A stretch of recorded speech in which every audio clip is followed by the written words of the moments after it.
Hello friends, welcome back to another NEET series and today's video we are going to talk about endodontics in pediatric dentistry. So हम NEET की series में आपको सिर्फ बताएंगे नहीं important points, बल्कि आपको समझाएंगे इस तरह कि आपको आगे क्लिनिकल प्रैक्टिस में भी हेल्प होगा, प्लस आपको पॉइंट्स रटने की जरूरत नहीं है, याद करने की जरूरत है. So welcome back to our series and let's get started.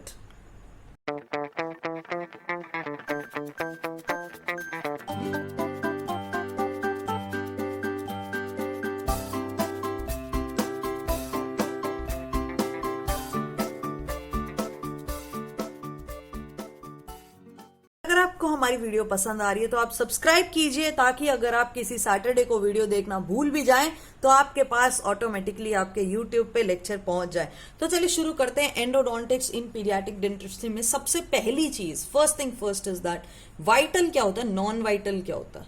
क्योंकि कुछ बच्चे सिर्फ रटते जाते हैं. तो वाइटल का मतलब है जिंदा, मतलब लिविंग.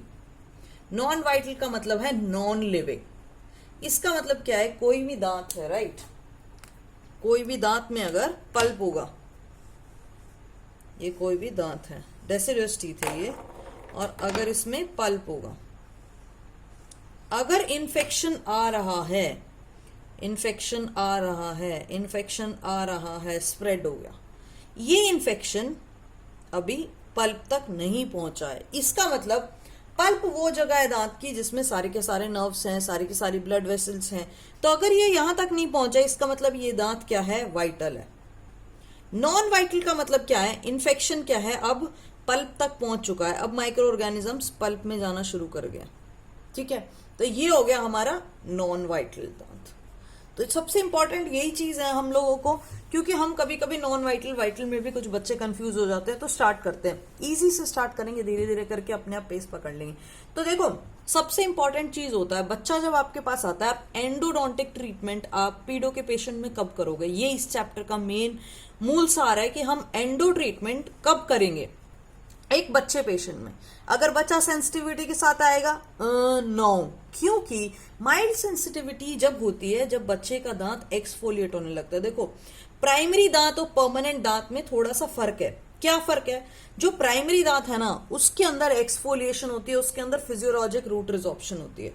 जो प्राइमरी दांत होगा वो दांत अपने आप हिल के गिरेगा, लेकिन परमानेंट दांत अपने आप नहीं हिल के अभी नहीं गिरता है हालांकि, लेकिन फिजियोलॉजिक रूट रिजॉर्प्शन जो होगी वो प्राइमरी दांत में कॉमन होती है. तो प्राइमरी दांत जब एक्सफोलिएशन के लिए रेडी हो जाता है, बेसिकली जब गिरने के लिए रेडी हो जाता है, तो उसके अंदर रूट रिजॉर्प्शन होनी शुरू हो जाती है, यानी रूट अपने आप घटनी स्टार्ट हो जाती है. उसको बोलते हैं हम लोग फिजियोलॉजिक रूट रिजॉर्प्शन. देखो, दो चीजें होती हैं, एक होता है फिजियोलॉजिक कभी भी, एक होता है पैथोलॉजिक. फिजियोलॉजिकल का मतलब होता है नॉर्मल, कोई भी बॉडी किसी चीज से नॉर्मली रिएक्ट कर रही है. पैथोलॉजिक का मतलब है बॉडी किसी चीज पे रिएक्ट कर रही है, वो किसी infection, bacteria, micro organism, contamination के रिस्पॉन्स में रिस्पॉन्स दे रहा है. ठीक है, तो रूट रिजॉर्प्शन जो है दो तरीके से है, एक फिजियोलॉजिक रूट रिजॉर्प्शन, एक pathologic root resorption. Physiologic root resorption जो होगी वो प्राइमरी दांत में देखी जाएगी, लेकिन पैथोलॉजिक रूट रिजॉर्प्शन भी देखी जा सकती है अगर केरीज होगी है प्राइमरी दांत में, लेकिन यूजुअली हम लोग को फिजियोलॉजिक रूट रिजॉर्प्शन दिखाई देती है. अब हम कब एंडो ट्रीटमेंट स्टार्ट करेंगे, वापस back to our previous topic. तो अगर पेशेंट आता है पेन के साथ, ठीक है, अगर पेशेंट आ रहा है पेन के साथ, तो इसका मतलब क्या है, हमें हाई चांसेस हैं कि हम लोग को एंडो ट्रीटमेंट स्टार्ट करनी है. या सेंसिटिविटी के साथ आ रहा है, कभी कभी बच्चे का हाई थ्रेशोल्ड होता है तो वो पेन और सेंसिटिविटी में रिकॉग्नाइज नहीं कर सकता, या फिर उसको सेंसिटिविटी स्टार्ट हुई और पल्प के अंदर जस्ट इन्फेक्शन पहुंचना शुरू हुआ है. उसके बाद अगर मोबिलिटी है, mobility most of the cases में हम लोग इग्नोर करते हैं, क्योंकि मोबिलिटी एक ऐसा चीज है जो आपके दांत के हिलने के साथ भी स्टार्ट होता है. फिर अगर पेशेंट को फिस्चुला या एब्सिस है, उसके अंदर क्या करेंगे आप, अगर मान लो साइनस ट्रैक्ट बना हुआ है तो उसमें क्या करते हैं हम लोग, जीपी डालते हैं, एक जीपी गट्टा पर्चा जो हम लोग रूट कैनाल में यूज करते हैं, सेम वही जीपी डालते हैं, एक्सरे लेते हैं, तो हमें पता चल जाता है कौन से दांत से एब्सिस निकल रही है. ठीक है, उसके बाद में अगर फर्केशन रेडियोल्यूसेंसी, अब ये भी एक बहुत कॉन्ट्रोवर्शियल टॉपिक है. कैसे, अगर फर्केशन रेडियोल्यूसेंसी, दो चीजें मैं आपको दो चीजें बताऊंगी. रेडियोल्यूसेंसी, देखो ये अगर आपका दांत है, ठीक है। अब प्राइमरी दांत और परमानेंट दांत के अगेन डिफरेंस, क्योंकि जब तक हम पीडो कर रहे हैं ना तब तक रोज यही होगा कि प्राइमरी दांत परमानेंट दांत में क्या डिफरेंस है। अब देखो प्राइमरी दांत और परमानेंट दांत में क्या डिफरेंस है, ये है कि एक तो इसकी रूट डाइवर्जेंट है, यानी बेसिकली खुली हुई है। अगर आप रूट देखोगे परमानेंट दांत की तो उसकी रूट्स कैसी होंगी, ऐसी होंगी, ठीक है। इसकी क्या है, डाइवर्जेंट रूट है। अब इसमें पल्प क्या है, बड़ा है, पल्प होर्न जो है बड़े बड़े हैं, तो इसके पल्प होर्न क्या है, ऐसे बड़े बड़े हैं। हालांकि जब आप परमानेंट की देखोगे तो उसके पल्प होर्न ज्यादा बड़े नहीं होंगे। और उसके बाद भी क्या है, अब इसमें डेंटिन भी कम है, इनामल भी कम है, तो ये इसमें हाई चांसेस होते हैं कि जब हम लोग कभी भी प्रिपरेशन कर रहे हैं या फिर कैविटी बना रहे हैं तो पल्प तक पहुंच जाए। ये रीजन है कि हम एंडोडोंटिक चैप्टर भी पढ़ रहे हैं, क्योंकि अगर हम लोग पल्प तक पहुंच गए तो फिर हम ही गलती से पल्प तक पहुंच गए तो हमें रूट कैनाल करनी पड़ेगी, राइट। तो सिर्फ डायरेक्ट रूट कैनाल पे नहीं जाएंगे हम, आगे बहुत ट्रीटमेंट मोडालिटीज हैं तो वो सब के बारे में डिस्कस करेंगे। रूट कैनाल तो आखिरी रिजॉर्ट होता है हमेशा। तो और दूसरा क्या है, देखो इस दांत में ना, परमानेंट दांत में, प्राइमरी दांत में क्या होता है, आपका रूट ट्रंक छोटा होता है। रूट ट्रंक मतलब कहां से दांत फर्केट हो रहा है, सीजे से लेके। तो रूट ट्रंक अगर आप परमानेंट दांत की बात करोगे तो रूट ट्रंक परमानेंट दांत में क्या होगा, फर्केशन नीचे से स्टार्ट होती है, तो रूट ट्रंक परमानेंट दांत में बड़ा होता है। तो अगर आपका इन्फेक्शन कोई भी स्प्रेड हो रहा है ना तो प्राइमरी दांत के अंदर फर्केशन के पास होता है, और अगर आपका परमानेंट में देखोगे तो वो आपका क्या होगा, पेरियापाइकल एरिया में होगा। एक चीज तो ये, तो अगर फर्केशन रेडियोल्यूसेंसी है तो इन्फेक्शन भी हो सकता है, लेकिन ये चीज याद रखो आप कि अगर हम लोग बात करते हैं प्राइमरी एसेसरी कैनाल्स की, एक्सेसरी लैटरल कैनाल्स, यानी बेसिकली एक रूट कैनाल के अलावा और कौन कौन सी कैनाल्स निकल रही हैं, वो हमारी प्राइमरी एक्सेसरी कैनाल होगी। वो आपके प्राइमरी दांत के अंदर फर्केशन एरिया में ज्यादा होती हैं, लेकिन आप परमानेंट दांत देखोगे तो उसके अंदर आपकी फर्केशन के पास होंगी, समझे।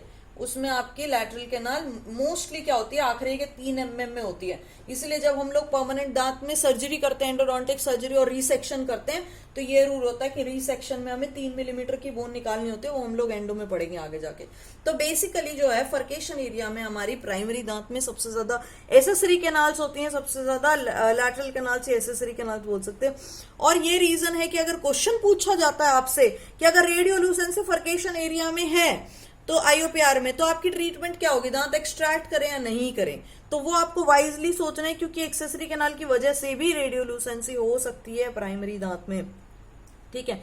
नेक्स्ट क्या है, अगर रूट रिजॉर्प्शन हो रही है, अब ये भी एक कंट्रोवर्शियल चीज है। अगर रूट रिजॉर्प्शन हो रही है इसका मतलब ये पैथोलॉजिक भी हो सकती है, फिजियोलॉजिक भी हो सकते हैं, तो ये सारी चीजें आपको कंसिडरेशन में लेनी है। अगर आप इंटरनल रिजॉर्प्शन की बात करते हो ना तो वो प्राइमरी दांत में सबसे ज्यादा होती है। आगे हम लोग इंटरनल रिजॉर्प्शन में पढ़ेंगे। अगर आप डायरेक्ट पल्प कैपिंग कर देते हो प्राइमरी दांत में, डायरेक्ट पल्प कैपिंग, हम आगे पल्प कैपिंग भी पढ़ेंगे, वैसे अगर आप नॉर्मली वीडियो देख रहे हो तो आपको पता है। तो प्राइमरी दांत में अगर हम लोग डायरेक्ट पल्प कैपिंग कर देते हैं तो क्या होगा, उसमें मोर चांसेस होंगे रिजॉर्प्शन होने के। क्यों, क्योंकि ज्यादा प्राइमरी दांत के अंदर ज्यादा पल्प हॉर्न है, हाई पल्प हॉर्न है, और हाई पल्प हॉर्न है इसका मतलब हाई ब्लड सप्लाई है, हाई ब्लड सप्लाई है इसका मतलब जल्दी स्प्रेड ऑफ इन्फेक्शन होगा, इसका मतलब ज्यादा चांसेस होंगे रिजॉर्प्शन के प्राइमरी दांत में। लेकिन उसी तरफ अगर हम देखें तो रिपेयर भी प्राइमरी दांत में ज्यादा होगी, क्योंकि रैपिड रिपेयर है, सेम रीजन, क्योंकि ब्लड सप्लाई ज्यादा है।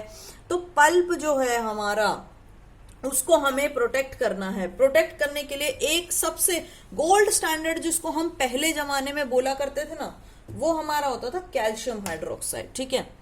ट्रेडिशनल तरीके से कैल्शियम हाइड्रोक्साइड आपका गोल्ड स्टैंडर्ड होता था, लेकिन आजकल हम लोग एमटी की बात करते हैं। अगर आप रीसेंट एडवांसमेंट में जाओगे तो एमटी होगा। तो अगर आपके पास ऑप्शन में एमटी आ रहा है तो फिर आपको देखना वाइजली चूज करना पड़ेगा। तो पल्प जो है ना उसके पास मीजेनकाइमल टिश्यूज है। पल्प ने जैसे ही आपने कैल्शियम हाइड्रोक्साइड प्लेस कर दिया है पल्प के ऊपर, ठीक है, पल्प के ऊपर आपने कैल्शियम हाइड्रोक्साइड प्लेस कर दिया। अब ये अब पल्प से मीजेनकाइमल टिश्यूज डिफरेंशिएट होंगे ओडोंटोब्लास्ट में। ओडोंटोब्लास्ट वो सेल होंगे जो आपके क्या बनाएंगे, डेंटिन बनाएंगे।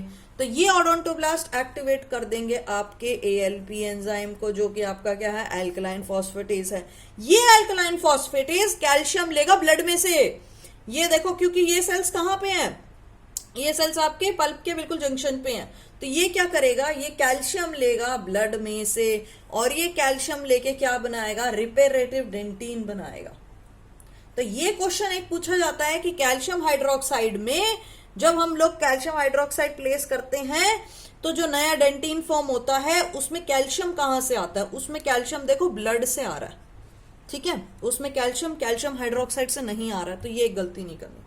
अब आपके पास पेशेंट तो आ गया, आपने देख लिया, अब आप क्या करोगे, डायग्नोस करोगे। तो डायग्नोस करने के तरीके बहुत सारे हैं, हीट टेस्ट है, हमने सारे कवर किए हुए हैं, अगर आप एंडो की वीडियोस में देखोगे तो इंडिविजुअली हर टेस्ट आपको डिटेल में मिल जाएगा। हीट टेस्ट के अंदर बेसिकली हम क्या करते हैं, हीट स्टिमुलस देते हैं।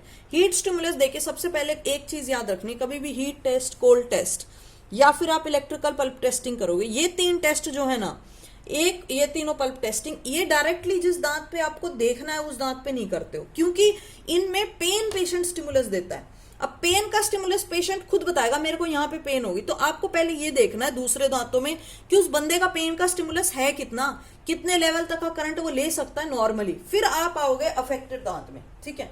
हीट में क्या करते हो, हीट डालते हो, हीट डाल के पेशेंट जब बोल देगा पेन है वो रिकॉर्ड कर लोगे। कोल्ड में क्या करते हो, आप कोल्ड डालते हो, और आइस हमारी बेसिकली क्या है, स्नो आइस होती है, एंडो आइस होती है, ग्रीन आइस होती है, बहुत सारी आइसेस हैं, बेसिकली बर्फ डालते हो आप, सीधी सी बात है। ठंडा एक्सपोज, कोल्ड चीजें एक्सपोज करते हो दांत पे, कोल्ड जो है कोल्ड चीज लगाओगे और उसमें क्या होगा, पेशेंट को कोल्ड पे पेन होगा या नहीं होगा वो बताएगा। इलेक्ट्रिकल पल्प टेस्टिंग में आप क्या करोगे, इलेक्ट्रिसिटी दौड़ाओगे, ठीक है, दांत में से। अब ये इलेक्ट्रिक पल्प टेस्टिंग तो सबसे ज्यादा अनरिलायबल है, हीट और कोल्ड से भी ज्यादा। आप बोलोगे क्यों मैम, इलेक्ट्रिसिटी तो दौड़ा रहा है, क्योंकि जब हम लोग वाइटैलिटी की बात करते हैं ना बच्चों, तो वाइटैलिटी होती है हमारी हमेशा ब्लड वेसल से रिलेटेड। अभी तक हम ब्लड वेसल पढ़े जा रहे हैं, लेकिन इलेक्ट्रिक किस पे रिस्पॉन्स देता है, नर्व पे रिस्पॉन्स देता है, इसीलिए इलेक्ट्रिक पल्प टेस्टिंग तो सबसे ही बेकार है, वो तो छोड़ दो। उसके बाद नेक्स्ट जो होता है हमारा हीट टेस्टिंग बेकार होता है। सबसे बढ़िया अगर इन तीनों में बोलोगे तो वो कोल्ड टेस्ट सबसे बढ़िया होता है, ठीक है।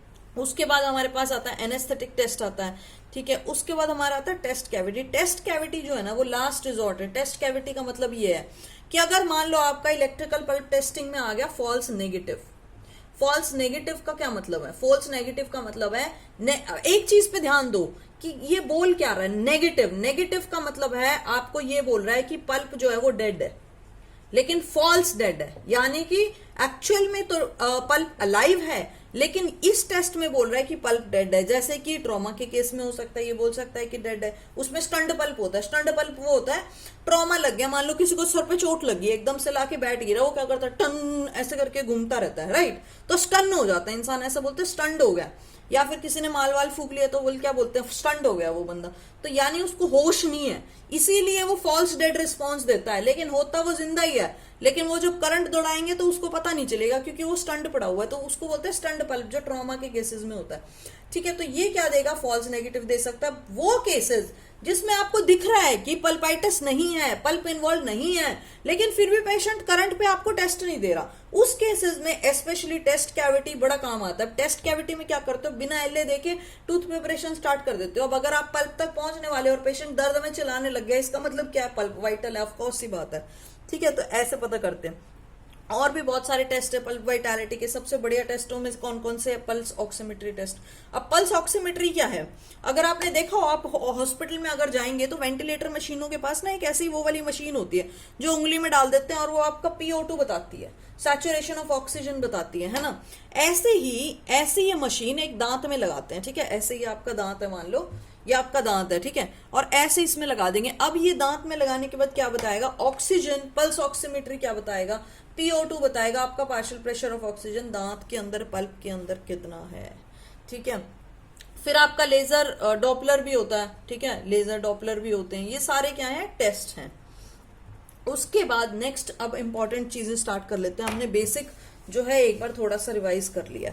अब सबसे पहले बात करेंगे प्राइमरी दांत और परमानेंट दांत में। प्राइमरी दांत में कौन कौन से ट्रीटमेंट होती है, परमानेंट दांत में कौन कौन से ट्रीटमेंट होती है, उससे पहले मैं आपको ना एक फ्लो चार्ट बना के बताती हूँ। So you need to understand this. This is the primary teeth, and these all are the treatment which we are going to do. These are the permanent teeth. These all are the treatment which we can do.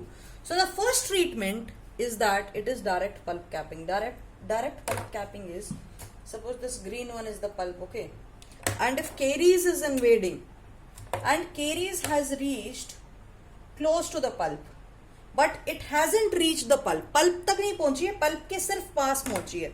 तो इस case में हम लोग क्या कर रहे हैं, इस केस में हम लोग बर यूज नहीं कर रहे हैं, हम लोग केरीज रिमूव कर रहे हैं हाथ से, ताकि जो है हमारा पल्प डैमेज ना हो। ठीक है, तो ये हो गया हमारा इनडायरेक्ट पल्प कैपिंग, आईडीपीसी या आईपीसी बोल देते हैं।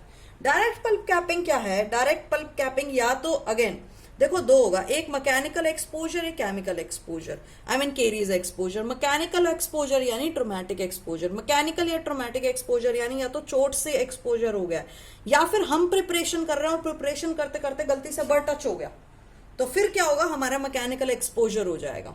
तो ये सारे केसेस में दो ट्रीटमेंट है। अगर मान लो शुरू शुरू में हुआ है तो फिर हम लोग डायरेक्ट पल्प कैप कर रहे हैं। मान लो बिल्कुल इसके पास था, ठीक है, एकदम यहां तक हमारी केरीज थी, और हमने क्या किया है, हमने जैसे ही रिमूव किया, ये देखो थोड़ा सा जो पल्प है ना यहां से एक्सपोज हो गया, राइट।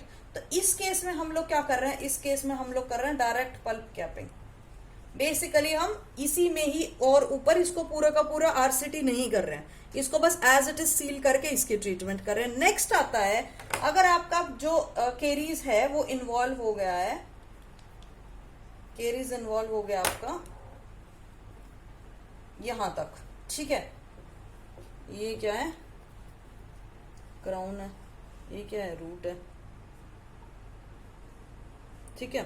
तो अगर आपका केरीज इन्वॉल्व हो गया है ऊपर के कोरोनल पार्ट के पल्प चेम्बर को, तो इसका मतलब आप क्या करोगे, इसका मतलब आप सिर्फ कोरोनल पार्ट निकाल दोगे, यानी आप पूरा का पूरा पल्प नहीं निकाल रहे हो, आप सिर्फ और सिर्फ coronal part of the pulp निकाल रहे हो। ये आपका क्या हो गया, पार्शियल पल्पोटोमी। पल्पोटोमी का मतलब क्या है, पल्पोटोमी, पल्पोटोमी का मतलब है टोमी, यानी पल्प तो निकाल रहे हो लेकिन पूरा नहीं निकाल रहे। एक्टमी का मतलब है, एक्ट मतलब पूरा का पूरा पल्प निकाल रहे हो। पल्प एक्टमी का मतलब है जब पूरा का पूरा इन्फेक्शन यहां तक इन्वेड कर गया, ठीक है। अब इसमें आप क्या करोगे, इस केस में आप करोगे रूट कैनाल ट्रीटमेंट, जिसको हम लोग क्या बोल देते हैं, पल्पेक्टमी भी बोल देते हैं, ठीक है। तो इस केस में आपकी क्या होगी, आरसी होगी। बेसिकली इन अदर वर्ड्स उसमें क्लीनिंग शेपिंग करते हो और आप दूसरा मटेरियल भरते हो। अब दांत जो अगर परमानेंट दांत की बात करते हो तो आप सबने रूट कैनाल देखी हुई, अगर की नहीं हुई तो उस वो क्या करते हो, परमानेंट दांत में जीपी में करते हो, गट्टा पर्चा में। लेकिन प्राइमरी दांत में आप गट्टा पर्चा नहीं यूज करते हो। पहले हम लोग जेडो यूज करते थे, अब क्या यूज करते हैं वो हम लोग पढ़ेंगे, हम बहुत सारे रूट कैनाल फिलिंग मटेरियल्स पढ़ेंगे। तो अब दो टर्म्स आती हैं, एपेक्सिफिकेशन, एपेक्सोजेनेसिस। अच्छा शुरू से दोबारा स्टार्ट करते हैं। इनडायरेक्ट पल्प कैपिंग कब करोगे, जब पल्प के पास है, ठीक है, केरीज, और आपको पल्प को बचाना है, तो आप क्या करोगे, इनडायरेक्ट पल्प कैपिंग। इसके अंदर आप थोड़ी सी नीचे पल्प के बीच में और उसके बीच में डेंटिन छोड़ दोगे, इन डिटेल में हम लोग पढ़ेंगे। डायरेक्ट पल्प कैपिंग में हम लोग क्या करते हैं, डायरेक्ट पल्प कैपिंग में हम लोग थोड़ा सा ऊपर से जो पल्प का ट्रोमेटिक जो मैकेनिकल या ट्रोमेटिक एक्सपोज हो गया उसके ऊपर ही हम लोग फिलिंग कर देते हैं। ये हो गया डायरेक्ट पल्प कैपिंग। पल्पोटोमी के अंदर दो पल्पोटोमी आएंगे, कंप्लीट पल्पोटोमी, एक पार्शियल पल्पोटोमी। पार्शियल पल्पोटोमी को सिवैक पल्पोटोमी भी बोलते हैं। सिवैक पल्पोटोमी कब करते हैं हम लोग, जब हमारा 3 दिन के अंदर अंदर फ्रेश वुंड है, बेसिकली या तो मैकेनिकल या ट्रोमेटिक एक्सपोजर हुआ है विद इन 3 days, यानी 72 आवर्स के अंदर अंदर हुआ है, तो उसमें हम लोग सिवैक पल्पोटोमी कर सकते हैं। उससे ज्यादा हो गया या फिर केरीज की वजह से हो रहा है, उस केस में हमें क्या करना पड़ेगा, कंप्लीट पल्पोटोमी करना पड़ेगा। अगर मेरा 72 आवर्स से ज्यादा है, यानी बहुत सारे दिन हो गए हैं और पूरा इन्फेक्शन पूरा पल्प के अंदर चला गया और केरीज की वजह से गया है, तो फिर लास्ट रिजॉर्ट क्या होगा, वो होगा पल्पेक्टमी। पल्पेक्टमी का मतलब पूरा का पूरा पल्प निकाल के और उसके अंदर आप फिलिंग मटेरियल भर रहे हो। अब दो टर्म आती है, एपेक्सिफिकेशन, एपेक्सोजेनेसिस। एपेक्सोजेनेसिस की पहले बात करेंगे, मुझे ऊपर लिखना चाहिए था। एपेक्सोजेनेसिस का मतलब है कोई भी चीज फॉर्म कर रहे हो, बेसिकली आप एपेक्स बना रहे हो। मान लो आपके पास कोई बच्चा आ जाता है जो गिर गया, ठीक है, उसमें क्या है, वो उसमें इंजरी होगी, अब वो उसमें आपको आरसी करनी पड़ेगी। अब आरसी करनी पड़ेगी आपको, तो क्या देख रहे हो आप देख रहे हो नीचे क्या है, मेरा पल्प ही, एपेक्स ही नहीं बना है, क्योंकि रूट फॉर्मेशन 2.5 ईयर लग जाते हैं परमानेंट दांत में, रूट फॉर्म होने में, क्राउन आने के बाद एक बार क्राउन मुंह में आ गया, उसके बाद रूट बनने में 2.5 साल तक लग जाते हैं। तो अगर आप बच्चा 8 साल की उम्र का है, मान लो उसका सेंट्रल इंसाइजर, ये तो बहुत कॉमन एग्जांपल है, ये हर क्वेश्चन हर बुक में आपको इसका एग्जांपल मिलेगा। 8 साल का बच्चा है जिसका सेंट्रल इंसाइजर पे इंजरी हो गया, तो 8 साल का बच्चा यानी सेंट्रल इंसाइजर 10 साल में आपकी पूरी की पूरी रूट फॉर्म होगी, ठीक है। तो 8 साल के बच्चा यानी सेंट्रल इंसाइजर में इमेच्योर एपेक्स है। इमेच्योर एपेक्स का मतलब मेच्योर नहीं हुई है एपेक्स, इसका मतलब क्या, एपेक्स पूरी तरह से बनी नहीं है। इमेच्योर एपेक्स का केस हो गया। इस केस में आपको क्या करना है, अब एपेक्स बनानी है आपको। फ्रेश वुंड आया, जैसे ही बच्चा गिरा वैसे ही आपके पास आ गया, ठीक है। तो आपके पास क्या है, अभी तक इन्फेक्शन इन्वेड नहीं हुआ है, तो आप इस केस में क्या कर सकते हो, एपेक्स बना सकते हो। अगर मान लो 20 साल, अगर मान लो काफी टाइम हो गया, 20 साल तो ज्यादा बोल दिए मैंने, अगर मान लो काफी कई महीने हो गए, ठीक है, बच्चों को 4 महीने हो गए, 6 महीने हो गए हैं, और अभी भी रूट फॉर्म तो हुई नहीं है, लेकिन अगर इन्फेक्शन पूरी जगह में, पूरे पल्प में पहुंचा हुआ है और फिर आपको रूट कैनाल ट्रीटमेंट करनी है, तो उसमें आप क्या करोगे, उसमें आप बना तो सकते नहीं हो, बहुत लेट हो गया एपेक्स बनाने को, तो आप क्या करोगे, फिक्स कर दोगे वहीं, क्योंकि आपको क्या चाहिए कि यहां तक मैं अपना ऑब्चुरेटिंग मटेरियल लेके जाऊं। जीपी नहीं यूज करते हैं, जीपी नहीं बोलोगे आप प्राइमरी दांत में, जीपी हम लोग परमानेंट दांत में यूज करते हैं, ठीक है।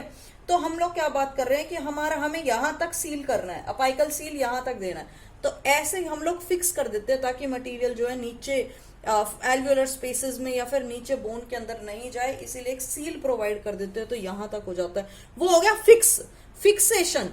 देखो एपेक्सिफिकेशन, फिक्सेशन हो गया, एपेक्स को हमने फिक्स कर दिया वहीं। जेनेसिस मतलब एपेक्स को बना रहे हैं हम लोग। अब हम लोग डिटेल में बात करते हैं कि किसके अंदर कौन सा मटेरियल क्या यूज करते हैं। सो गाइस सबसे पहले आता है हमारा indirect pulp capping. Indirect pulp capping हम कहाँ पे करते हैं, वहां पे करते हैं जहां पे आपका इन्फेक्शन जो है क्लोज टू द पल्प पहुंच गया। ग्रीन कलर आपका पल्प रहेगा आगे की पूरी वीडियो में। तो ये क्या है, इन्फेक्शन जो है आपका क्लोज टू पल्प आ गया, ये देखो, ये इन्फेक्शन जो है क्लोज टू पल्प आ गया। अब डीप केरियस लीजन है, अब इसके अंदर पल्प क्या है, अब देखो आप वाइटल है पल्प इसके अंदर, और इसमें क्या करना है, अब आपको इंटेंशनली आप क्या करोगे, अगर मान लो आपने बर चलाया, डेफिनेटली आप क्या करोगे, यहां तक का पूरा पल्प एक्सपोज कर दोगे। अब आपको पता पल्प एक्सपोज होना है, प्राइमरी दांत में तो स्पेशली हाई पल्प ऑन है, उसमें तो ज्यादा चांसेस हैं एक्सपोज होने के। तो आप क्या करोगे, जब आप अपना जब केरीज निकालोगे तो थोड़ा सा नीचे आप क्या कर दोगे, केरीज ऐसे छोड़ दोगे, जो बेसिकली थोड़ा सा इन्फ्लेम्ड नीचे डेंटिन का एरिया है वो छोड़ दोगे। अब क्यों छोड़ोगे, दो तरीके का आपका डेंटिन है, एक होता है आपका इन्फेक्टेड डेंटिन, एक होता है आपका अफेक्टेड डेंटिन।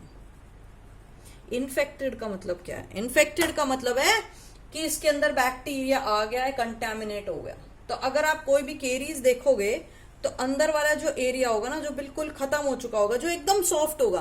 कितनी केरीज आप देखते हो कि स्पून एक्सकेवेटर से सारी निकल जाती है, वो जितनी भी सॉफ्ट ब्लैक कलर की डार्क केरीज है ना, वो इन्फेक्टेड डेंटिन होती है। अफेक्टेड डेंटिन आपकी कौन सी होगी, जो आसपास का हार्ड केरियस लीजन होगा। लेकिन अगर आपको इसको तो निकालना जरूरी है ही, अगर आप इसको छोड़ देते हो, अफेक्टेड डेंटिन को छोड़ देते हो, तो अफेक्टेड डेंटिन में एक प्रॉपर्टी होती है कि दोबारा से रीमिनरलाइज हो सकता है। डीमिनरलाइजेशन, रीमिनरलाइजेशन हम लोग पिछली वीडियो में बात कर चुके हैं ऑलरेडी, मैं आप दोबारा नहीं बताऊंगी आपको। फिर क्या होगा, आप इसीलिए अपना अफेक्टेड डेंटिन छोड़ दोगे ताकि ये दोबारा रीमिनरलाइज हो जाए और दोबारा से डेंटिन बन जाए। तो ऐसे आप बेसिकली प्रिजर्व करते हो पल्प की वाइटैलिटी को। तो अगर आपसे क्वेश्चन पूछा जाता है कि इनडायरेक्ट पल्प कैपिंग का मेन प्रिंसिपल क्या है, इनडायरेक्ट पल्प कैपिंग का मेन प्रिंसिपल ये है कि आप पल्प की वाइटैलिटी को बचा रहे हो, वो बहुत इंपॉर्टेंट है। बाकी चीजें तो सेकेंडरी है, सबसे पहले आप कर क्यों रहे हो, ये इसीलिए नहीं कर रहे हो कि आपको रीमिनरलाइज करना डेंटिन को, नहीं, इसलिए कर रहे हो क्योंकि आपको पल्प को बचाना है, पल्प को इन्वॉल्व नहीं करना है, दांत को जिंदा रखना है। तो जिंदा रखना सबसे पहले इंपॉर्टेंट है। अब आप इसमें मटेरियल कौन सा यूज करते हो, तो भैया कैल्शियम हाइड्रोक्साइड। कैल्शियम हाइड्रोक्साइड तब से चला आ रहा है भैया, मतलब भैया और बहनों दोनों।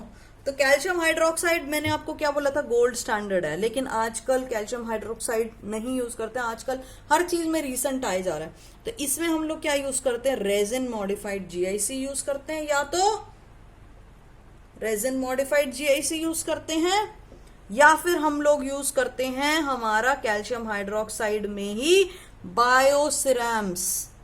तो कैल्शियम हाइड्रोक्साइड बेस्ड बायोसिरैम्स, बायोसिरामिक्स, ये क्या है, रीसेंट है इनडायरेक्ट पल्प कैपिंग। और उससे पहले कैल्शियम हाइड्रोक्साइड से पहले भी कुछ यूज करते थे हम लोग, जेडो यूज करते थे, लेकिन जेडो ही यूज करना थोड़ा सा वो है, रिस्की है, ठीक है। और एमटीए भी यूज कर सकते हो, लेकिन एमटीए में क्या दिक्कत है ना, एमटीए थोड़ा सा हैंडलिंग में डिफिकल्ट है, उसको आपको पाउडर को पानी में मिक्स करके और फिर कंडेंसर से उठा उठा के लेके आना पड़ता है, तो जेड एमटीए का अलग कंडेंसर्स आते हैं। तो हम लोग बात करते हैं दोबारा कौन कौन सा मटेरियल हम इसके ऊपर डालेंगे। ये जो हमने डेंटीन थोड़ा सा छोड़ा है, इसके ऊपर कौन सी डेंटीन की लेयर डालेंगे, या तो हम डाल सकते हैं कैल्शियम हाइड्रोक्साइड, ठीक है, या हम डाल सकते हैं रेजिन मॉडिफाइड जीआईसी, या फिर हम डाल सकते हैं calcium hydroxide based bio ceramics. So ये सारे मटेरियल है। कब डालोगे, जब आपको कहीं पे आपको लग रहा है कि मिनिमम पल्पल इन्फ्लेमेशन है, और अगर पूरी आपने केरीज निकाली तो आपको क्या होगा, इन्फेक्टेड हो जाएगा, तो आपका पल्प तक पहुंच जाएगा। तो बेसिकली आप पल्प की वाइटलिटी को बचाने के लिए ये सारे तिगड़म कर रहे हो। अब जो है कहां तक, रेजिडुअल रिमेनिंग, अब ये वाला जो स्पेस है ना पल्प और डेंटीन के बीच में, ये आपका पल्प है, ये आपका डेंटीन है, इसके बीच में कितनी स्पेस रहनी चाहिए कि आप इनडायरेक्ट पल्प कैपिंग सक्सेसफुल होगी। तो रिमेनिंग रेजिडुअल डेंटीन आपकी जो होगी वो 0.5 से 2 मिलीमीटर तक होनी चाहिए, अगर आपको प्रोग्नोसिस अच्छा चाहिए। अगर इससे कम होगी 0.25 से अगर आपकी 0.5 तक होगी तो इसका मतलब पुअर प्रोग्नोसिस है, प्रोग्नोसिस यानी सक्सेस अच्छी नहीं हो सकती आपकी इनडायरेक्ट पल्प कैपिंग की। तो बोलोगे मैम पता कैसे चलेगा कि आप 0.25 बची है या फिर 0.5 बची हुई है, क्योंकि नीचे तो पल्प हम खोद के देख नहीं रहे हैं। तो भैया इंस्ट्रूमेंट्स है हमारे पास, दो तरीके के इंस्ट्रूमेंट से हम लोग बात करते हैं अभी। एक इंस्ट्रूमेंट है डेंटल हीमोग्राम, ठीक है, ये हम लोग यूज नहीं करते हैं, बहुत सारे रीजन है, महंगा बहुत आता है, ठीक है, और प्रैक्टिकली बहुत पॉसिबल नहीं है। अब डेंटल हीमोग्राम में क्या करते हैं, पल्प के एक्सपोजर की एक ड्रॉप ऑफ ब्लड बता देती है कि कितने इसमें डब्ल्यूबीसी हैं, डिफरेंशियल काउंट कितना है डब्ल्यूबीसी का पल्प के अंदर, तो वो बता देता है हमें कितना पल्प इन्फ्लेम्ड है। ये तो प्रैक्टिकली पॉसिबल नहीं है, तो हम लोग दूसरा जो यूज करते हैं वो हमारा है प्रेपोमीटर।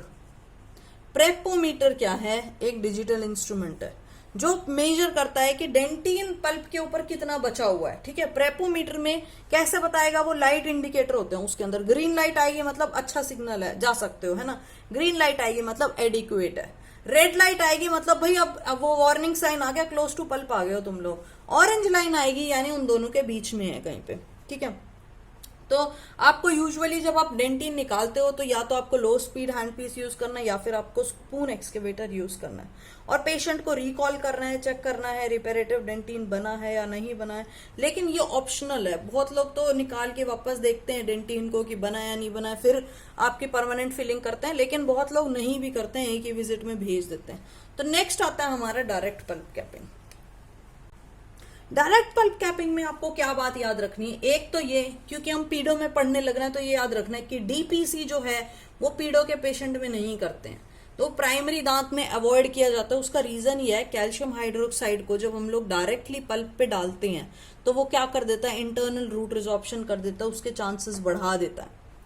जब भी वो वाइटल पल्प के एक्सपोजर में आता है तो सुपरफिशियल नेक्रोसिस हो जाता है, बेसिकली वो पल्प को मारना स्टार्ट कर देता है ऊपर ऊपर से, तो इसीलिए क्या होगा, रिजॉर्प्शन स्टार्ट हो जाएगी। अब क्योंकि प्राइमरी दांत में ब्लड सप्लाई बहुत ज्यादा है तो रिजॉर्प्शन के चांसेस हो जाएंगे। मुझे किसी बच्चे ने ये क्वेश्चन कमेंट में किया था, फाइनल ईयर के स्टूडेंट ने, तो मैम फिर तो इसका मतलब कैल्शियम हाइड्रोक्साइड आप पल्प पे डाल ही नहीं सकते हो। बेटा डाल सकते हो आप, लेकिन ये बात याद रखो कि प्राइमरी दांत के अंदर जो है ब्लड सप्लाई बहुत ज्यादा है, अगर ब्लड सप्लाई बहुत ज्यादा है तो रिजॉर्प्शन के चांसेस भी बढ़ जाते हैं। और मैं ये नहीं बोलूं कि रिजॉर्प्शन होगा ही होगा, लेकिन इंटरनल रिजॉर्प्शन के चांसेस बढ़ जाते हैं, और हम लोग इंटरनल रूट रिजॉर्प्शन नहीं हो इसीलिए हम लोग इसको अवॉइड करते हैं, ठीक है। तो एक तो ये बात हो गया। अगर क्वेश्चन आता है कि कॉन्ट्रा इंडिकेटेड, यस, तो आप लिखोगे हाँ कॉन्ट्रा इंडिकेटेड है। दूसरी चीज आपको डायरेक्ट पल्प कैपिंग में क्या याद रखनी है कि 24 घंटे यानी एक दिन के अंदर अंदर आपका एक्सपोजर होना चाहिए। तीसरी बात क्या याद रखनी है, ट्रोमैटिक एक्सपोजर या फिर मैकेनिकल एक्सपोजर। बेसिकली केरीज नहीं पहुंचनी चाहिए। अगर आपकी केरीज पहुंच गई ना, यहां तक केरीज पहुंची हुई है पल्प की टिप तक, तो फिर आप डायरेक्ट पल्प कैपिंग नहीं करोगे, फिर आपको क्या करना पड़ेगा, फिर आपको पल्पोटोमी करना पड़ेगा, ठीक है, समझ आ गया। तो ट्रोमैटिक एक्सपोजर होना चाहिए या फिर ट्रॉमा से होना चाहिए या मैकेनिकल होना चाहिए। बेसिकली आप टूथ या फिर आप प्रिपेयर कर रहे हो, केरीज निकाल रहे हो और आपका बर पहुंच गया, तो मैकेनिकली किसी एजेंट से पहुंच गया है, ठीक है, या तो ट्रोमेटिक या मैकेनिकल। लेकिन एक दिन के अंदर अंदर के टाइम में होगा तभी आप डायरेक्ट पल्प कैपिंग करोगे, अदरवाइज आप नहीं करोगे। और एक्सपोजर कितना होना चाहिए, नेक्स्ट क्वेश्चन आपका यही रहेगा, मैम एक्सपोजर कितने एक्सपोजर पे करना है, तो वो क्या होगा, लेस देन और इक्वल टू 1 मिलीमीटर। बेसिकली बोला जाता है 0.5 to 1 मिलीमीटर तक का एक्सपोजर हो गया। अब मेजर तो कोई करने बैठता नहीं है कि 0.5 to 1 मिलीमीटर हुआ है, बेसिकली आइडिया लगाते हैं हम लोग। प्लस पिन पॉइंट एक्सपोजर बोलते हैं, यानी बेसिकली एक जस्ट पिन, जैसे बर एक बस टच करके छूट गया, तो वो पिन पॉइंट एक्सपोजर में मेरा भी हुआ है। जब मैं थर्ड ईयर में थी तो मैंने भी कॉन्जो की पोस्टिंग में एक मैं डायरेक्ट इनडायरेक्ट पल्प कैपिंग कर रही थी, लेकिन क्या हुआ था, मेरा पिन पॉइंट एक्सपोजर हो गया, तो फिर मेरे को इनडायरेक्ट पल्प कैपिंग को वो डायरेक्ट पल्प कैपिंग में कन्वर्ट करना पड़ा। तो पिन पॉइंट एक्सपोजर हो गया है आपका, तो फिर आप उस केस में क्या करोगे, मेरी मैम ने बोला तो बेटा कोई बात नहीं होती, फॉर्मोक्रिसॉल की एक डॉट लगा दे। तो मैं कॉटन में भर के लाई और फॉर्मोक्रिसॉल लगा दी और ब्लीडिंग रुक गई, मेरी टेंशन खत्म हो गई। नहीं तो इतनी मतलब ब्लीडिंग देख के, तो फर्स्ट टाइम था वो एंडो में, थर्ड ईयर में जब आप थर्ड ईयर में ही पेशेंट करने लग जाते हो तो आपको थोड़ा सा ऐसा होता है कि जब आप कैविटी निकाल रहे हो और उसमें ब्लीडिंग आ जाए तो डर लगने लगा था। तो बेसिकली अगर केरीज पहुंची है पल्प तक तो फिर आप डायरेक्ट पल्प कैपिंग नहीं करोगे, ये बात याद रखनी है। अगर केरीज पहुंच गई तो फिर इसका मतलब आपको देखो, केरीज का मतलब क्या है, कीड़ा है, ठीक है, केरीज का मतलब कीड़ा आ गया है। यहाँ पे कीड़ा आ गया का क्या मतलब है, इसने अपना एसिड फैलाना शुरू कर दिया आसपास के एरिया में, तो फिर आपको इतना एरिया कम से कम निकालना ही निकालना पड़ेगा। तो फिर ये डायरेक्ट पल्प कैपिंग नहीं बचा, क्योंकि ये ज्यादा एरिया हो गया। इसीलिए याद रखना, या तो ट्रोमेटिक या फिर मैकेनिकल एक्सपोजर होना चाहिए, बेसिकली स्टेराइल एक्सपोजर होना चाहिए, उसमें बैक्टीरियल कंटामिनेशन नहीं होना चाहिए, ठीक है। तो ये हो गया हमारा। तो इंडिकेशन क्या है इसकी, कभी भी एब्सेंस ऑफ पेन होगी उसमें यूज करेंगे। इन्फ्लेम्ड पल्प में डायरेक्ट पल्प कैपिंग नहीं करोगे, प्राइमरी दांत में डायरेक्ट पल्प कैपिंग नहीं करोगे, और एक दिन के अंदर अंदर ट्रोमेटिक या मैकेनिकल एक्सपोजर होना चाहिए। एजेंट कौन सा यूज करते हो, अगेन सेम वही कैल्शियम हाइड्रोक्साइड, सारी चीजों में कैल्शियम हाइड्रोक्साइड ही आएगा आपका, इसीलिए मैंने बोला था शुरू में गोल्ड स्टैंडर्ड है ये। नेक्स्ट आता है हमारा पल्पोटोमी। पल्पोटोमी का मतलब क्या है, पल्पोटोमी का मतलब पार्शियल पल्प निकाल रहे हैं, ठीक है, यानी कि बेसिकली हम लोग सिर्फ कोरोनल पल्प निकाल रहे हैं, रेडिकुलर पल्प छोड़ दे रहे हैं। ये अगर रेसिडुअस दांत है आपका, तो हम लोग क्या कर रहे हैं, कोरोनल पल्प निकाल दे रहे हैं और नीचे रेडिकुलर पल्प छोड़ दे रहे हैं। ये हमारा हो गया पल्पोटोमी। अब इसके अंदर भी दो हैं, एक पार्शियल है एक कंप्लीट है। पार्शियल के अंदर आप पूरा का पूरा कोरोनल नहीं निकालते हो, वो भी आधा छोड़ देते हो, और कंप्लीट के अंदर पूरा का पूरा कोरोनल निकाल देते हो, रेडिकुलर छोड़ देते हो। और एजेंट कौन सा यूज करना, अगेन कैल्शियम हाइड्रोक्साइड कंप्लीट पल्पोटोमी में। लेकिन अब पल्पोटोमी से यहां से आगे जाके हमारे एजेंट जो है चेंज होते जाएंगे। तो देखो मैंने क्या बात की थी, केरीज एक्सपोजर में आप पल्पोटोमी करोगे, राइट। केरीज एक्सपोजर हो गया, पल्प तक क्या है, कीड़ा पहुंच गया, सपोज पल्प तक आपका कीड़ा पहुंच गया। अब आप वो कीड़ा रिमूव करने के चक्कर में आप निकालते निकालते निकालते निकालते ओह पल्प तक पहुंच गए। अब क्या होगा, ब्लीडिंग होगी। तो ब्लीडिंग होगी तो क्या होगी, आपको ब्लीडिंग रोकनी है। वो आपको क्या करना है, पल्प को नीचे तक नहीं पहुंचने देना है। बेसिकली आपको ऐसा करना है कि पल्प यहां से ऊपर तो मर जाए और यहां से नीचे जो है जिंदा रहे। तो उसके लिए आप क्या यूज करते हो, आप यूज करते हो फॉर्मोक्रिसॉल। तो ये फॉर्मोक्रिसॉल एक कॉटन पैलेट में डाल के जैसे ही आप डिप करोगे, अब ऐसे नहीं कि उस पर रखे रखना है घंटे तक। मैं आपको बताऊंगी फॉर्मोक्रिसॉल के बड़े नुकसान भी हैं अगर फायदे हैं तो फॉर्मोक्रिसॉल लेके बस एक बार कॉटन में डाल के और जस्ट दांत को टच करा के हटा दोगे आप 5 सेकंड के लिए। तो ये जो फॉर्मोक्रिसॉल आपने यूज किया, ये क्या करेगा, हीमोस्टाट का काम करेगा। हीमो मतलब ब्लड, स्टैसिस मतलब रोकना, ब्लड को रोक देगा, वो एक्स्ट्रा ब्लड नहीं बाहर आने देगा। तो कोरोनल पल्प को आप क्या कर रहे हो, एम्पिटेट कर रहे हो। तो फॉर्मोक्रिसॉल कर क्या रहा है, फॉर्मोक्रिसॉल बेसिकली बाइंड कर रहा है प्रोटीन के साथ, और वो क्या कर रहा है, टिश्यू को रोक दे रहा है, टिश्यू को ऑटोलाइसिस कर रहा है। बेसिकली फॉर्मोक्रिसॉल काम करता है फिक्सेशन के प्रिंसिपल पे, फिक्स कर देता है। तो इसके 3 जोन्स बनती है, zone of fixation, zone of atrophy and zone of inflammation. Basically जो फिक्सेशन जोन है वो कोगुलेटिव नेक्रोसिस करवा देगा, वो नेक्रोसिस करा देगा यानी मार देगा, और नीचे का जो रहेगा वो जिंदा रहेगा। तो हम लोग क्या कर रहे हैं, अब फॉर्मोक्रिसॉल की आप कंपोजिशन पढ़ोगे, किससे बना हुआ है, 2 तोड़ दो। हमेशा मैं आपको बोलती हूँ कि नाम तोड़ो, नाम में सब कुछ है। फॉर्मो मतलब फॉर्मेल्डिहाइड, अगर आपको डिटेल में पढ़ने हैं ये सारे के सारे प्रोसीजर्स तो आप एंडो में या फिर आपको पीडो में भी मिल जाएंगे, सारी वीडियोस हैं अलग से जिसको डिटेल में बात की हुई है, ठीक है।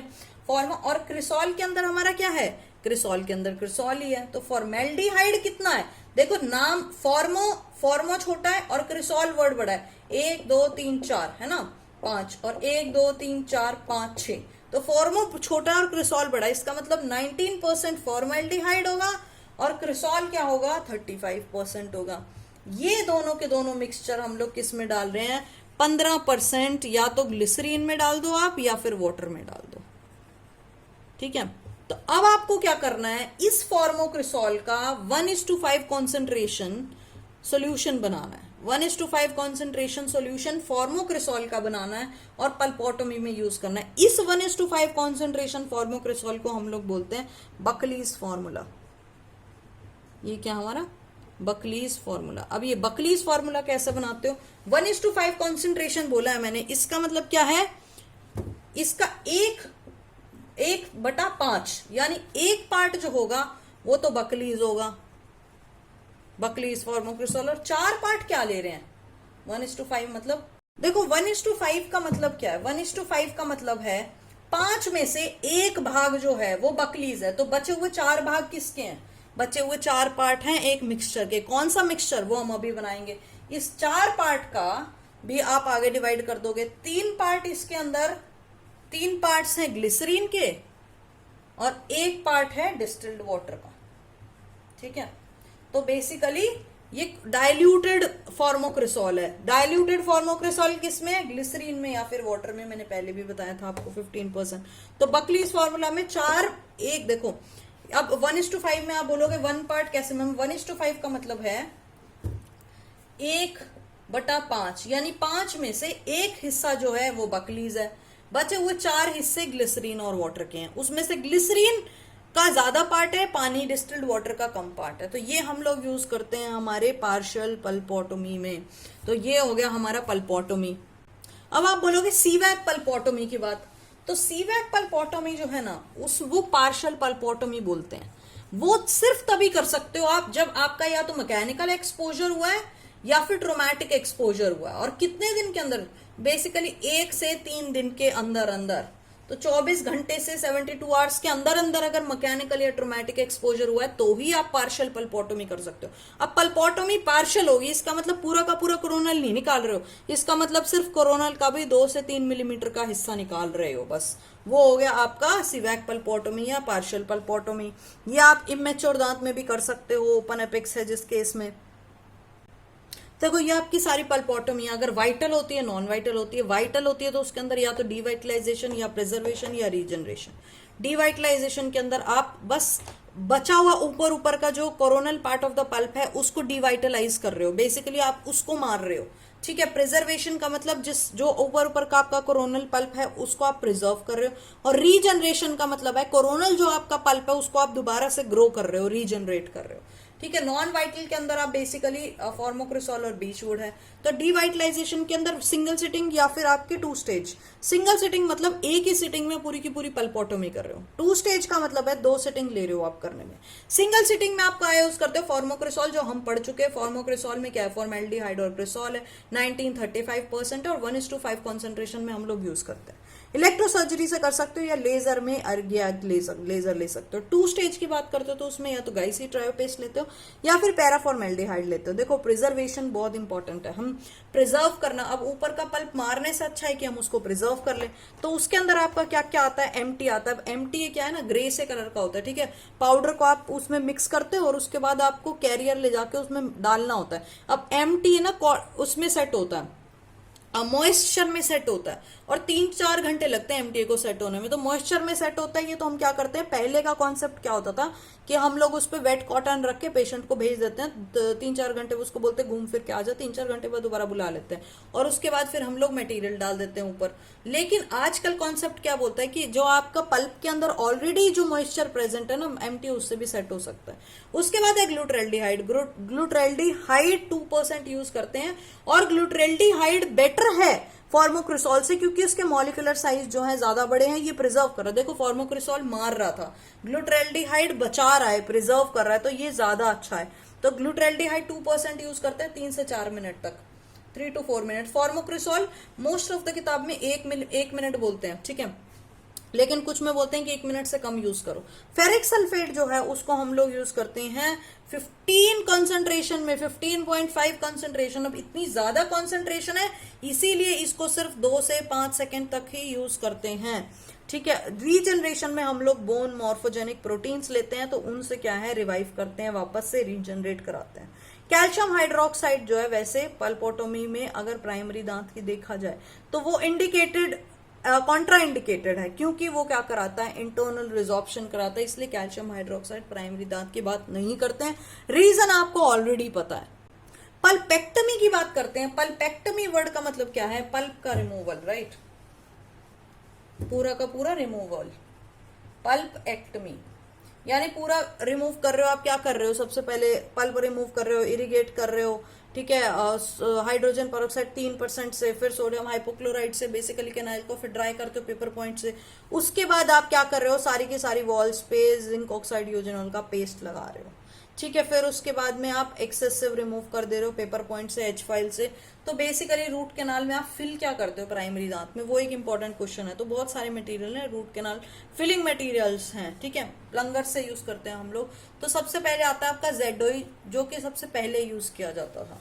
अब आपके नए में क्या क्या आया, आपके KRI पेस्ट आया। KRI पेस्ट के अंदर क्या है, जिंक ऑक्साइड प्लस आइडोफोम। तो जिंक ऑक्साइड को तोड़ दो, यूजेनॉल नहीं है, यूजेनॉल इरिटेंट होता है ना, जलता है यूजेनॉल, तो जिंक ऑक्साइड प्लस आइडोफोम। अब इसका काम क्या है, ये रूट रिजॉर्प्शन, इसकी रिजॉर्प्शन जो है KRI पेस्ट की, वो रिजॉर्प्शन फास्ट है दांत के रिजॉर्प्शन से। मैं आपको बताऊंगी सारी एक एक बात। उसके बाद आता है आपका वीटापेक्स। वीटापेक्स के अंदर क्या है, वीटापेक्स में कैल्शियम हाइड्रोक्साइड प्लस आइडोफोम। तो इसमें जिंक ऑक्साइड की जगह वीटापेक्स में कैल्शियम हाइड्रोक्साइड आ गया है। देखो आइडोफोम का जो काम है ना, वो एंटीबैक्टीरियल काम है। अब आप पूछोगे मैम जिंक ऑक्साइड यूजेनॉल क्यों नहीं यूज कर सकते, पहले क्यों यूज करते थे, अब क्यों नहीं कर सकते। पहले इसलिए यूज करते थे कि सोचते थे जिंक ऑक्साइड यूजेनॉल अच्छा है, लेकिन अब मार्केट में इतने प्रोडक्ट आ गए तो हमें पता चला है कि ये ठीक तो है, लेकिन जिंक ऑक्साइड यूजेनॉल का रेट ऑफ रिजॉर्प्शन जो है वो रूट के रिजॉर्प्शन से बहुत ज्यादा स्लो है। यानी रूट रिजॉर्व पहले हो जाती है, जिंक ऑक्साइड यूजेनॉल अंदर रहता है और लेट से रिजॉर्व होता है। लेकिन अगर आप वीटापेक्स या मेटापेक्स की बात करोगे, जिसमें कैल्शियम हाइड्रोक्साइड या आइडोफोम है, वो फास्ट हो जाता है, ठीक है। तो इनसे भी एक अच्छा मटेरियल आया है, वो हमारा है एंडोफ्लॉस।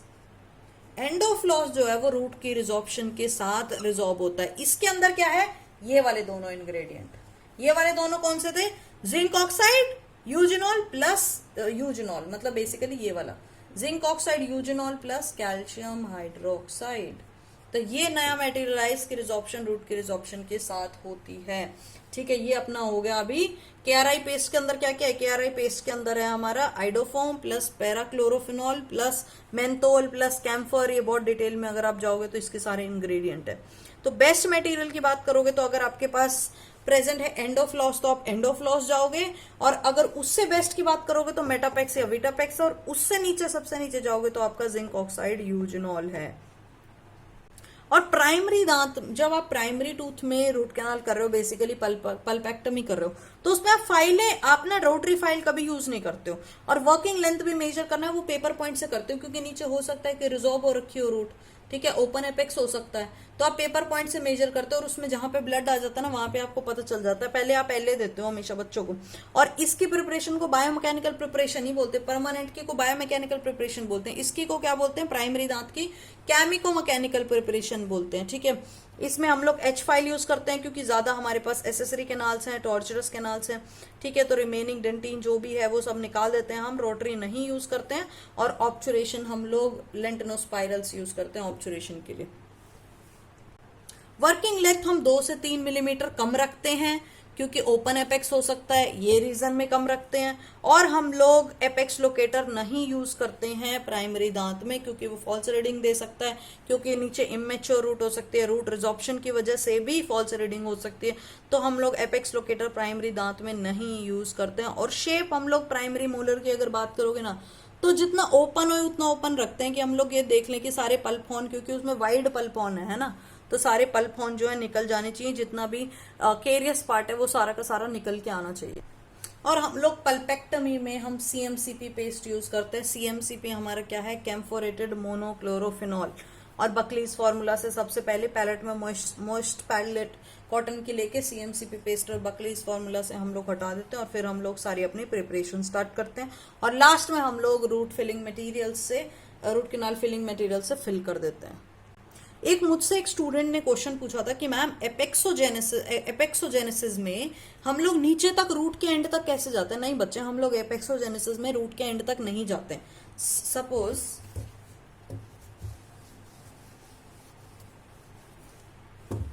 ये हमारा दांत है, ठीक है। अब एपेक्सोजेनेसिस किस केस में करते हैं, जिस केस में दांत वाइटल है। याद रखो ये बात, जेनेसिस मतलब बनाना है, बना उसी चीज को सकते हैं जो जिंदा है। मरी हुई चीज को हम सिर्फ वहीं पे गाड़ सकते हैं, लेकिन उसको हम जिंदा नहीं कर सकते वापस, ठीक है। ये बात याद रखनी है आपको। एपेक्सिफिकेशन में दांत क्या होगा, वाइटल होगा।